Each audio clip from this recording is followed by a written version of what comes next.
Hoje nós vamos continuar o estudo que estamos fazendo do Ano da Fé. E o Ano da Fé, principalmente para nós, é baseado em nosso Senhor Jesus Cristo. Como diz a carta aos Hebreus, autor e consumador da nossa fé. Não é? Já falei, por exemplo, deste livro maravilhoso, Jesus Cristo é Deus, de um padre espanhol, já falecido, o padre José Antônio de Laboru, que mostra magnificamente, em 8 palestras que foram transformadas nesse livro, por que Jesus Cristo é Deus. Né?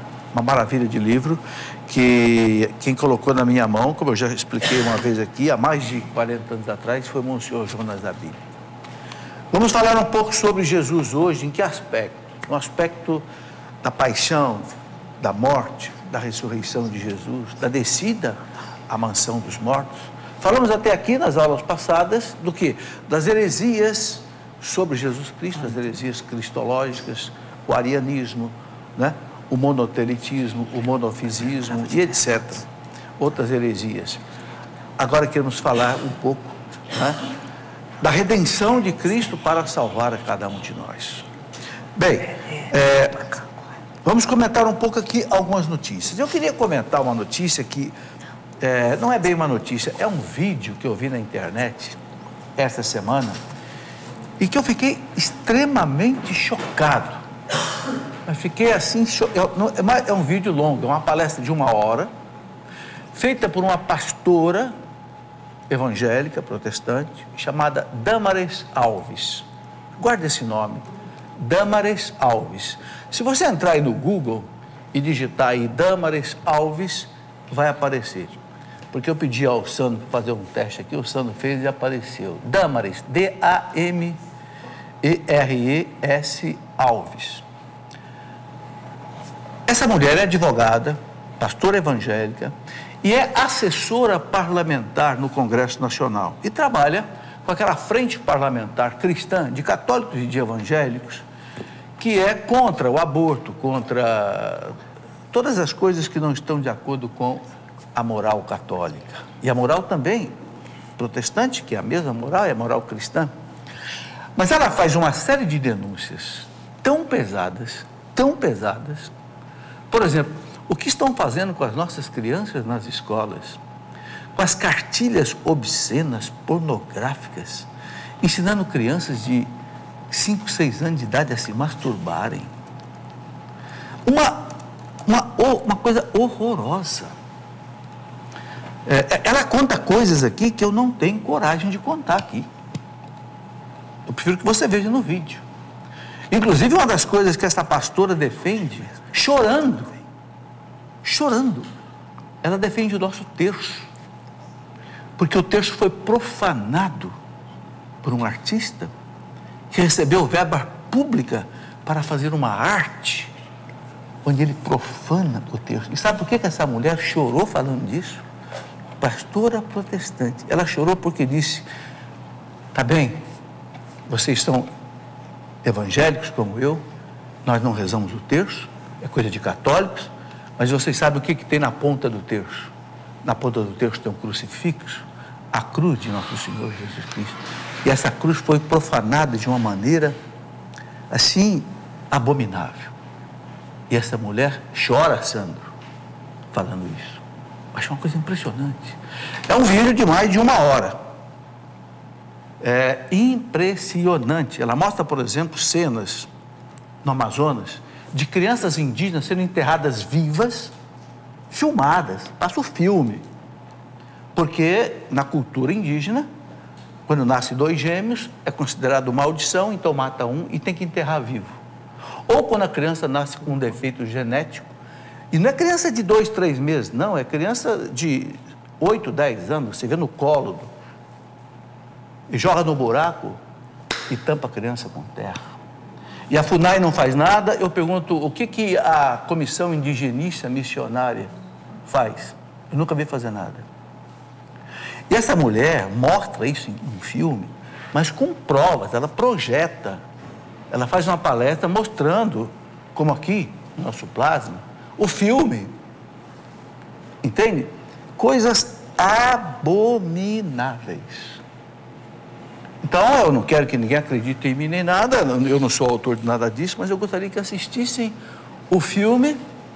Entra aí entra aí no Google e digita isso daqui, ó.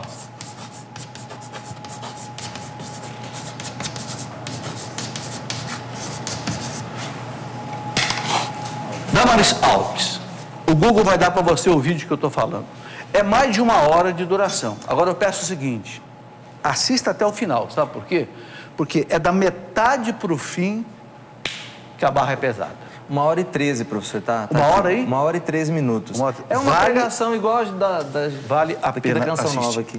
Bem, uma outra notícia que saiu aqui essa semana também, a notícia vem de Roma, é que a presidência da Conferência de Bispos da Europa, né, faz assim um protesto contra qualquer forma de intolerância religiosa, porque houve um episódio muito triste no dia 23 de abril, em que um bispo da Bélgica, eu vou ler a notícia, em carta enviada ao arcebispo de Melines, Bruxelas, Monsenhor Bispo André Leonard, vítima de um ato de intolerância religiosa no dia 23 de abril, por ocasião de uma conferência na Universidade Pública de Bruxelas, a presidência do Conselho das Conferências de Bispos da Europa quis expressar ao arcebispo Leonardo sua sincera proximidade e solidariedade e condenar qualquer forma agressiva de intolerância religiosa.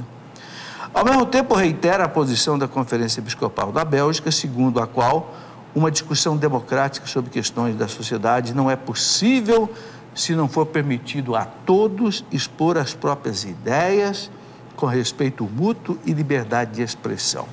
Bem, por que a Conferência de Bispos Europeus emitiu essa nota? Porque esse bispo da Bélgica, Dom André Joseph Leonard, estava fazendo uma palestra na Universidade Pública de Bruxelas.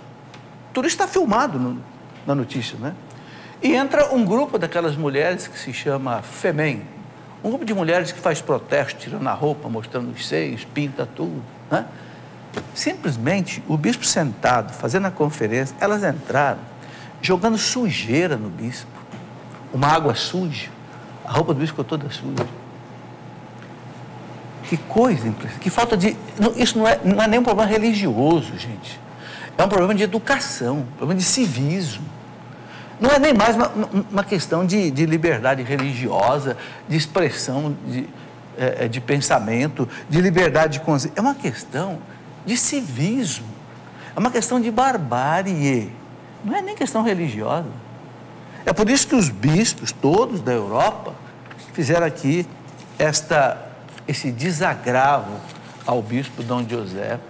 Quer dizer, nós estamos vivendo um tempo. Por quê? Porque o bispo é contra o casamento de pessoas do mesmo sexo, porque o bispo é contra o aborto, porque o bispo é contra tudo que a Igreja Católica é contra. Como se fosse o bispo sozinho contra tudo isso. Vocês entendem? Então, os bispos fizeram esse protesto por esta razão. Bom, uma outra notícia que também circulou abundantemente na internet, que está uma polêmica muito grande, mas que é preciso a gente entender. O senhor bispo de Bauru, né, ele puniu um sacerdote chamado Beto com a excomunhão. A notícia é a seguinte, o bispo publicou uma nota, né, e aqui eu tenho uma parte da nota que eu gostaria de ler. É de conhecimento público os pronunciamentos e atitudes do reverendo padre Roberto, chamado padre Beto, que em nome da liberdade de expressão traiu o compromisso de fidelidade à igreja, a qual ele jurou servir no dia de sua ordenação sacerdotal. Esses atos provocaram forte escândalo e feriram a comunhão eclesial. Sua atitude é incompatível com as obrigações do estado sacerdotal, que ele deveria amar, pois foi ele quem solicitou à igreja a graça da ordenação sacerdotal.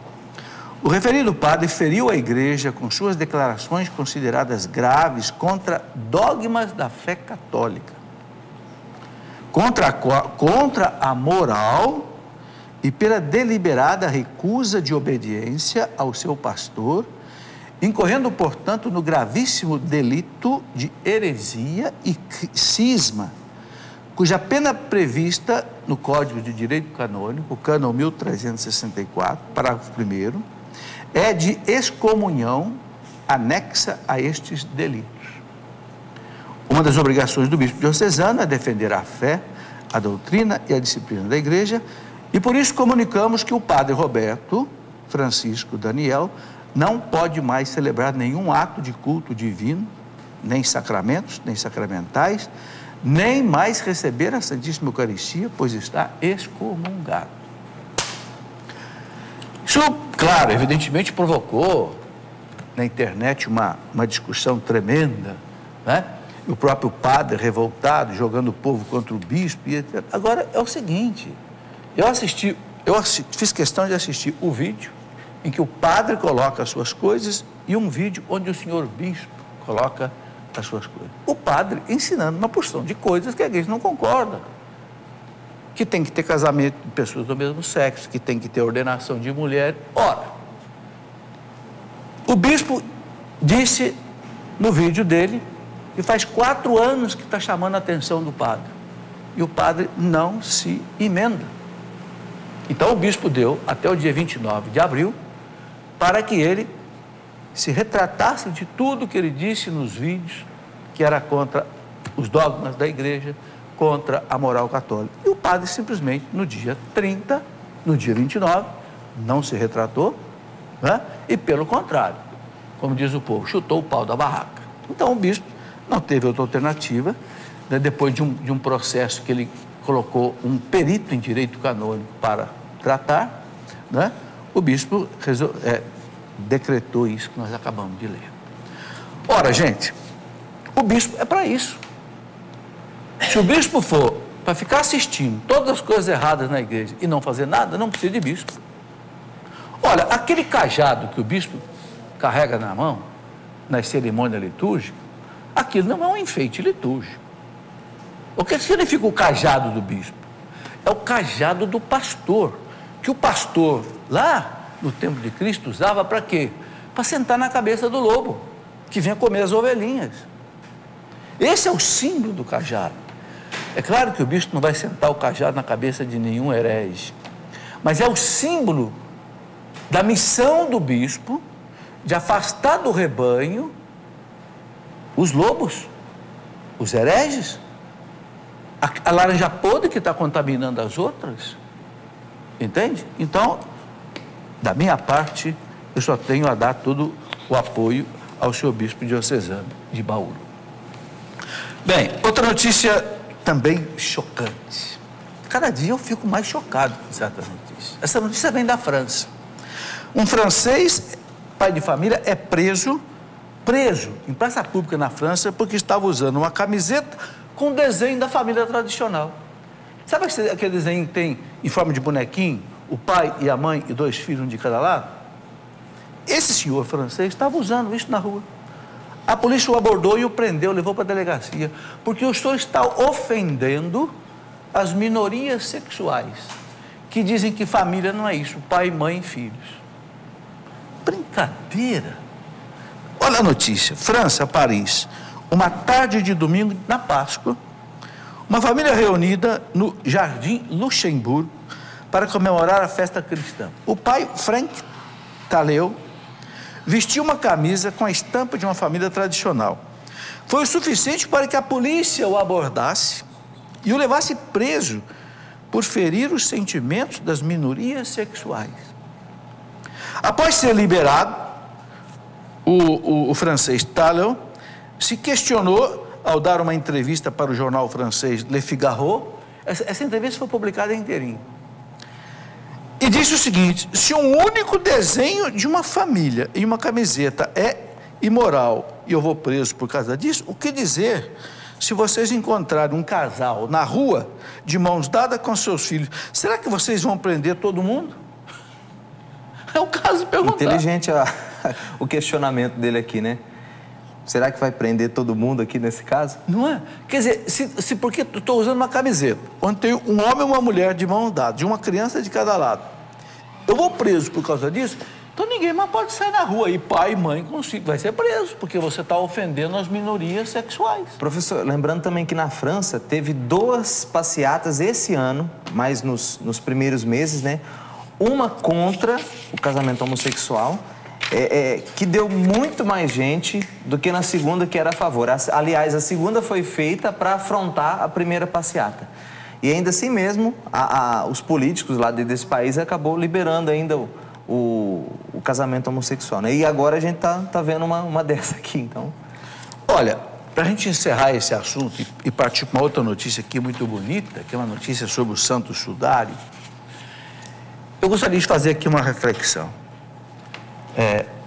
Todo mundo que me conhece sabe, Sandro, sabe que eu sou católico até o fundo da alma. Tenho livros aqui sobre os dogmas da fé católica, tenho um livro aqui Por que Sou Católico, tá certo? Mas chegou a hora de nós nos unirmos, católicos, protestantes, porque nós estamos diante de um inimigo que é inimigo de nós todos. É inimigo da fé católica, da fé protestante, da moral católica, da moral protestante, da Bíblia católica, da Bíblia protestante. Nós temos que deixar de lado as nossas diferenças. Pastores protestantes têm que parar de atacar a Igreja Católica. Eu penso que eu não ataco a Igreja Protestante. Uma coisa é você mostrar a verdade católica para os católicos. Outra coisa é você atacar, zombar e dizer que é coisa do demônio. Não, peraí. Eu me preocupo de mostrar a verdade católica. Quem quer aceitar, aceita. Quem não quer aceitar, não aceita. Mas nós temos que agora, nesse momento trágico, nós estamos vivendo um momento trágico. É legítima defesa do cristianismo agora. Não é só legítima defesa do catolicismo, nem do protestantismo. É legítima defesa do cristianismo, que é a base tanto do catolicismo quanto do protestantismo. E nós precisamos nos unir para irmos juntos, como essa pastora Damaris Alves, ela estava contando o choro que foi entre os parlamentares católicos e protestantes se abraçando, porque conseguiram segurar uma lei que favorecia o aborto. Ela disse, por que as televisões não publicaram isso? Não publicam. Não. Entendem? Então, nós precisamos nos unir para defender a fé de nosso Senhor Jesus Cristo. As diferenças, elas vão continuar, mas nós temos que enfrentar um inimigo comum, que é o inimigo da fé cristã. Muito bem. Claro que tudo isso, gente, com respeito, sem fazer arruaças, sem fazer quebra-quebras, mas dentro da lei, dentro da ordem, fazendo contato com os deputados, fazendo contato com os senadores, não é? Fazendo pressão para que aquilo que é a fé cristã se estabeleça. Afinal de contas, 90% do povo brasileiro é cristão. Podemos dizer 60% católicos, pelo menos 25% evangélicos, temos ainda os ortodoxos, temos os anglicanos. Se nós pegarmos os cristãos no Brasil, são 90%.